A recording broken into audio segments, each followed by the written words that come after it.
Visit AnyExpat for relocation assistance.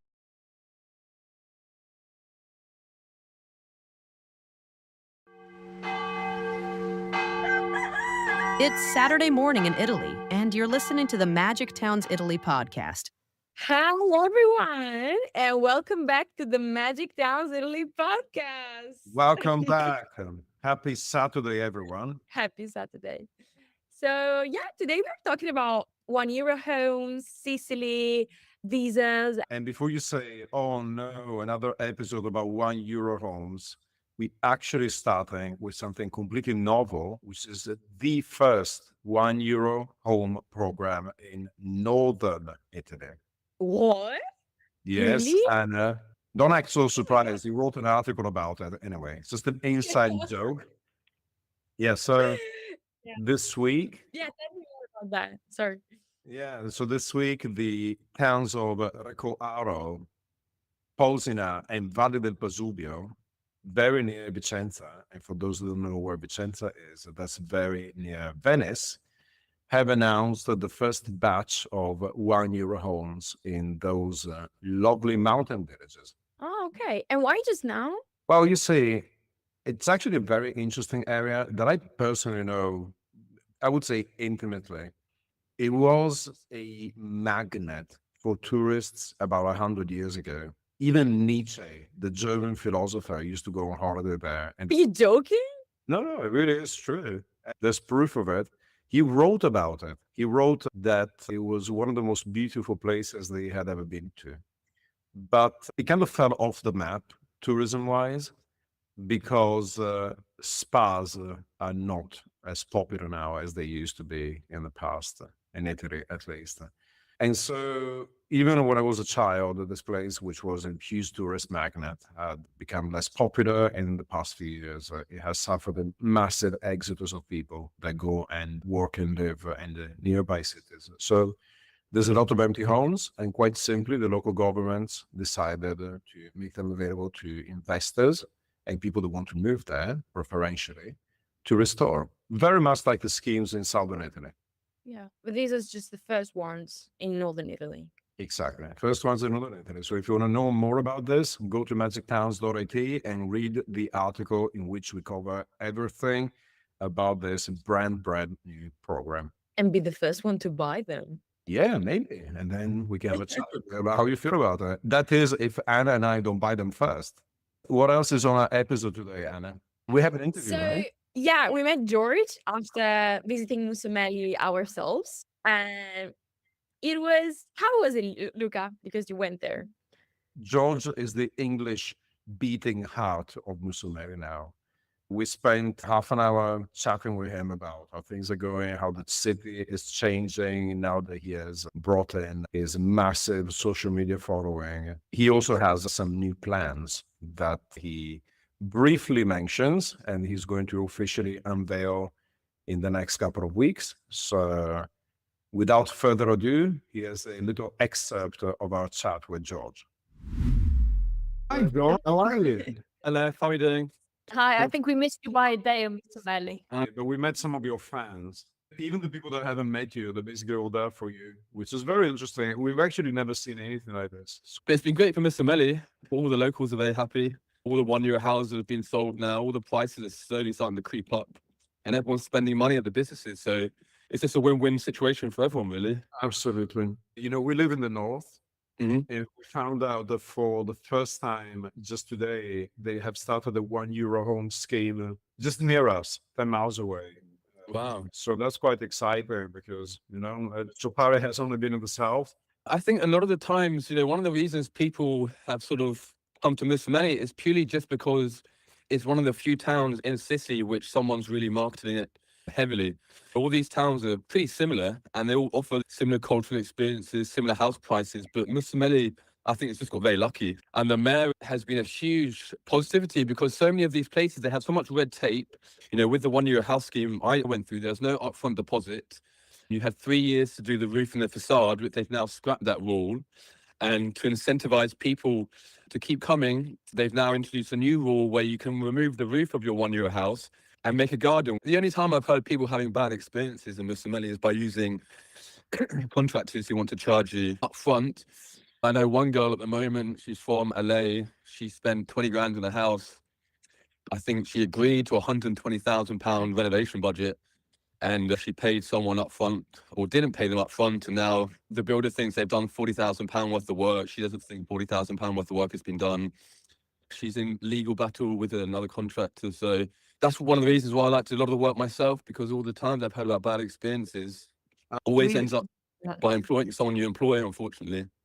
We've been through that. And then when you employ someone new, they blame the old guy, and you never know where the chain of responsibility ends or finishes. So it's even, no matter what, it's a disaster going forward. And you don't know if they're cousins of the person you had before. You know, everyone seems to know everyone or be related to someone somehow. Also, you have to be careful, because if you raise the ground around you in these small towns, it's over. Yeah. Do you have any plans to rent out your properties? Yeah, I mean, for my first 2 properties, I've got a waiting list of about 500 people waiting to stay at the moment. I'm going to start taking bookings on my website, but, you know, the apartments aren't being ready for at least 2 or 3 months. But once they're ready, they'll just be rented out. You know, from living in London, the price per square meter is just insane. So you see it and you see the value, but then you have to think about the money it costs to fix. So. Yeah, I was watching a YouTube thing about these women renovating a palace in Palermo, and they were saying that the local wanted a €500,000 for a grant to start renovating, or just to even begin the process. They wanted £500,000 just to get the permits. Like a guarantee. Yeah, it must have been a historical. It was a historical one right in the center where you're looking over the main square, like the huge ones on the corner. And she was just like, we may be millionaires on paper, but we don't have £500,000 just to pay for a permit. What kind of incentive is it? Italy is riddled with old properties. You should do everything you can to make things easy. I guess the one thing everyone here believes in, we believe in Italy, we believe the property is cheap, and we believe we should be doing more to bring people in.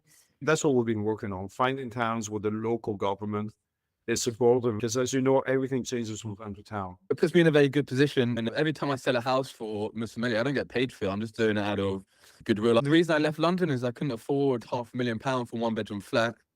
So now I've got more chance of buying a house in London in a few years than I did staying there. Hopefully we'll get you to move to Italy permanently. You're working on getting a visa, right? Well, that's the thing at the moment. I don't have a visa. I can only stay 90 out of 180 days. So for the last probably 40 months now, I spent 2 weeks in Mussomeli, 2 weeks in London. I've been doing that on rotation every month for 40 months now.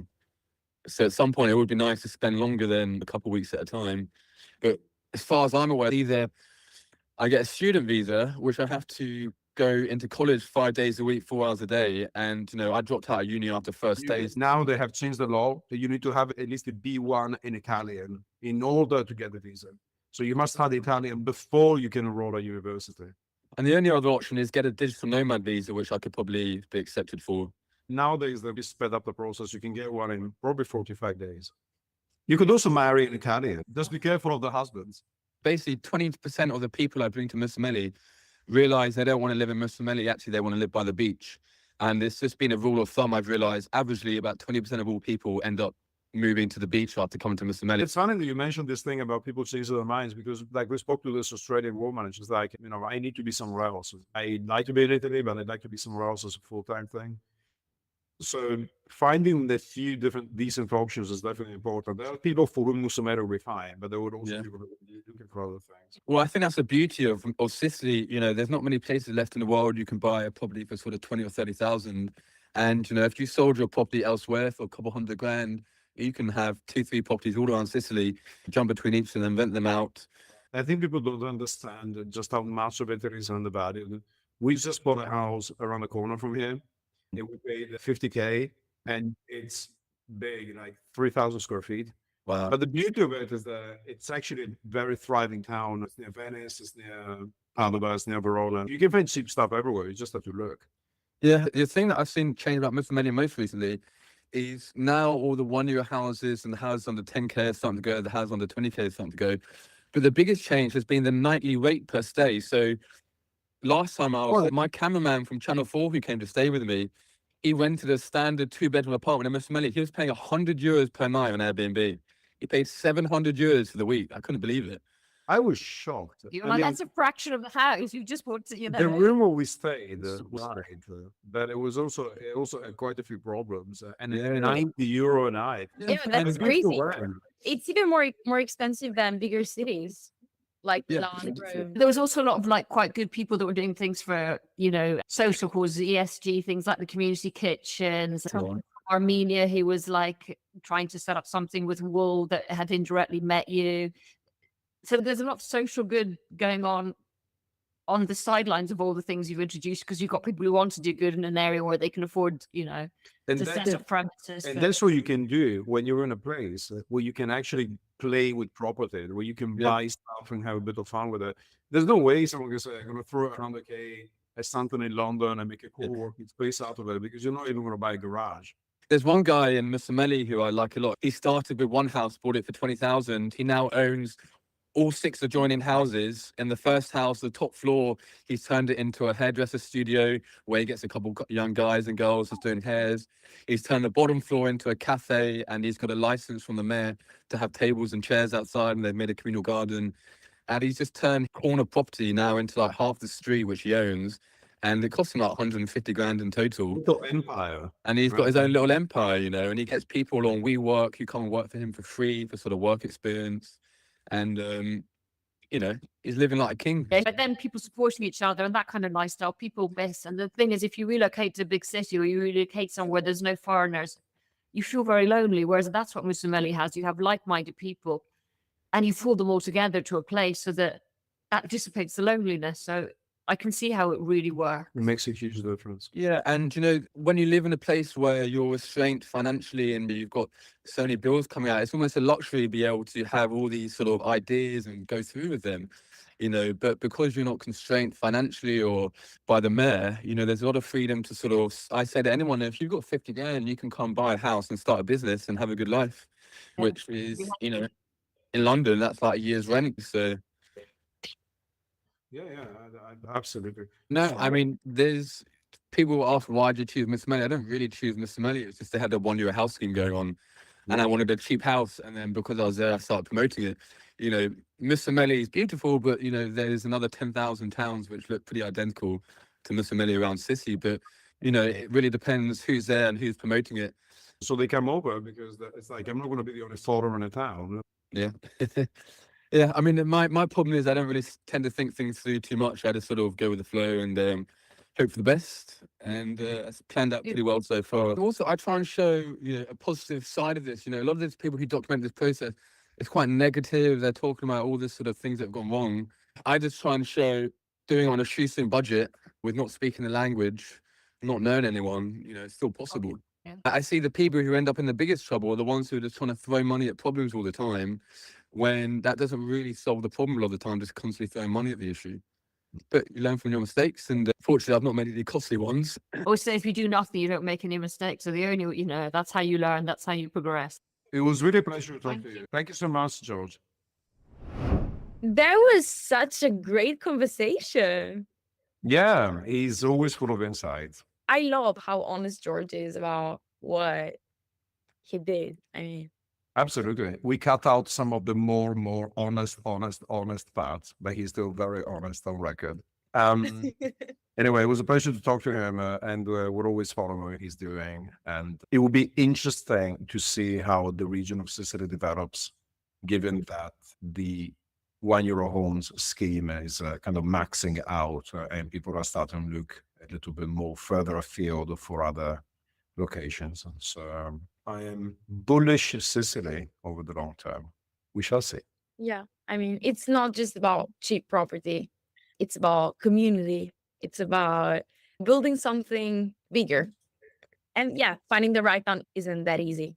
Absolutely. It's mostly about community, I'd say. If there's something we learned, it's that. Thank you, listeners, for being here thus far and for listening to us every week. We really appreciate you. And feel free to send us your comments. And the last thing I want to mention before going on to enjoy my Saturday brunch is that this week we have launched on Magic Towns Italy 2 new indicators, which are very, very important. We're going to be talking about this in next week's podcast in a little bit more detail. But we now cover demographic fragility as an indicator on our Town Explorer.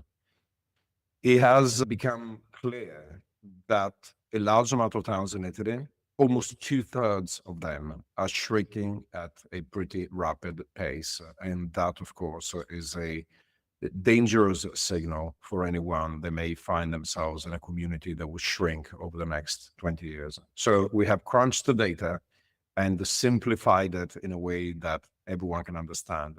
Anyone that has access to the Town Explorer or Magic Towns, they can now filter by whether a town is solid from a demographic standpoint, meaning likely to do well over the next few years, mixed, or if it is in a position of fragility. In those cases, you may want to be thinking twice about what your own needs will be in 10 or 20 years. I hope you're going to enjoy using this. I hope you enjoyed our podcast, and I hope you enjoy your weekend. Thank you, guys. See you next time. Thank you, Anna. Thank you, everyone. That's it for this week on Magic Towns Italy. You can create a free account at magictowns.it and explore over 2,000 towns, including those offering the 7% tax scheme, as well as download dozens of expat guides. We have over 200 data points per town, more than Italy's Statistics Authority itself, covering everything from property prices to schools, healthcare, crime, and more. If you want full access to filters and unlimited searches, upgrade to Magic Towns Premium. Use the code podcast for 20% off an annual plan. Thanks for listening. Our next podcast will be live on Saturday at 9 a.m.